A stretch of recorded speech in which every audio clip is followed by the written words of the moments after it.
Hola, muy buen día. Les habla Paula Andrea Páez, profesional en química, especialista en gerencia integral de sistemas de gestión de calidad. Vamos a continuar entonces con este curso denominado Gestión del Riesgo bajo los fundamentos de la norma ISO 31000-2018. En este módulo 2 revisaremos los contenidos temáticos relacionados con el proceso de la gestión del riesgo, en donde se hará la revisión en el tema 1, en lo que hace referencia a la comunicación y consulta, el alcance, el contexto y los criterios. El tema 2, evaluación del riesgo. Tema 3, valoración del riesgo. Tema 4, el tratamiento del riesgo, seguimiento, revisión, registro e informe. Comencemos entonces con el tema 1, relacionado con el proceso de la gestión de riesgos bajo la norma ISO 31000-2018. El proceso de gestión de riesgos implica entonces la aplicación sistemática de políticas, procedimientos, prácticas, actividades de comunicación y consulta, el establecimiento del contexto y la evaluación y tratamiento, acompañados también del seguimiento, revisión, registro e informe del riesgo. Todo esto que acabo de decir se muestra en la figura que estamos observando en pantalla, en donde revisamos, en donde se puede apreciar que en primera instancia se va a identificar el alcance, el contexto y los criterios. Después de esta etapa viene la evaluación del riesgo. La evaluación del riesgo incluye 3 subetapas que son identificación, análisis y valoración. Luego viene la etapa del tratamiento del riesgo. Pero miramos además 3 etapas que son transversales, es decir, que esas 3 etapas se están desarrollando de manera continua para cada una de las etapas que acabo de mencionar. Estas son comunicación y consulta, seguimiento y revisión e informe. ¿Qué es la comunicación y consulta? El propósito de la comunicación y consulta es asistir a las partes interesadas pertinentes a que comprendan el riesgo que se han identificado o los riesgos a los que se está expuesto dentro de la organización a partir de factores internos o externos de la organización. Así como también que se comprendan las bases con las que se deben tomar las decisiones y las razones por las que son necesarias la aplicación de esas acciones para el control de riesgos. La comunicación busca promover la toma de conciencia y la comprensión del riesgo, mientras que la consulta implica obtener la retroalimentación e información para apoyar en la toma de decisiones. Por eso es importante que haya una comunicación y consulta de manera permanente en las diferentes etapas de gestión de riesgo con las partes interesadas pertinentes.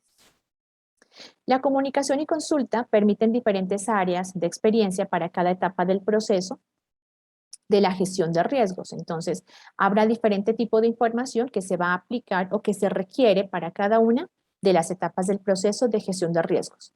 Permite asegurar que se consideren los diferentes puntos de vista de las partes interesadas, especialmente de aquellos que están operando dentro de la organización. Proporcionar también suficiente información para facilitar la supervisión del riesgo y también la toma de decisiones, y a partir de ello construir un sentido de inclusión y propiedad entre las partes interesadas que se sienten o que se perciben afectadas por esa gestión, por ese riesgo dentro de la organización. Dentro de la etapa que corresponde al alcance, contexto y criterios, en esta etapa vamos entonces a hacer primero una definición de los objetivos, es decir, vamos a dejar claro qué es lo que se busca con la implementación de ese sistema de gestión de riesgos y cuál va a ser el alcance de ese sistema de gestión de riesgos.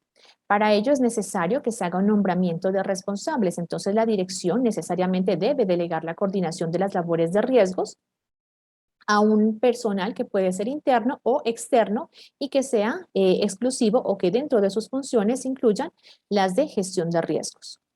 También es necesario que se defina el alcance, es necesario entonces aquí tener claro cuál es el alcance considerando los objetivos pertinentes, así como también que esos objetivos estén alineados con los objetivos organizacionales. Para determinar el contexto externo o interno, eso es fundamental porque a partir de ello, como se dijo inicialmente, las fuentes de riesgo están relacionadas con el contexto de la organización. Este contexto se debe evaluar teniendo en cuenta diferentes herramientas. Entonces podemos utilizar, por ejemplo, una matriz DOFA para evaluar todas aquellas variables, tanto internas como externas, que pueden generar una situación de riesgo en la organización. Para definir los criterios, entonces aquí la organización debería definir los criterios para valorar la importancia, primero, del riesgo, es decir, con qué criterios la organización podría darle prioridad a unos riesgos sobre otros. Apoyar el proceso en la toma de decisiones. También es importante que los criterios de riesgo estén alineados con el marco de referencia de la gestión de riesgo y que estén adaptados al propósito y al alcance de la actividad que se está considerando.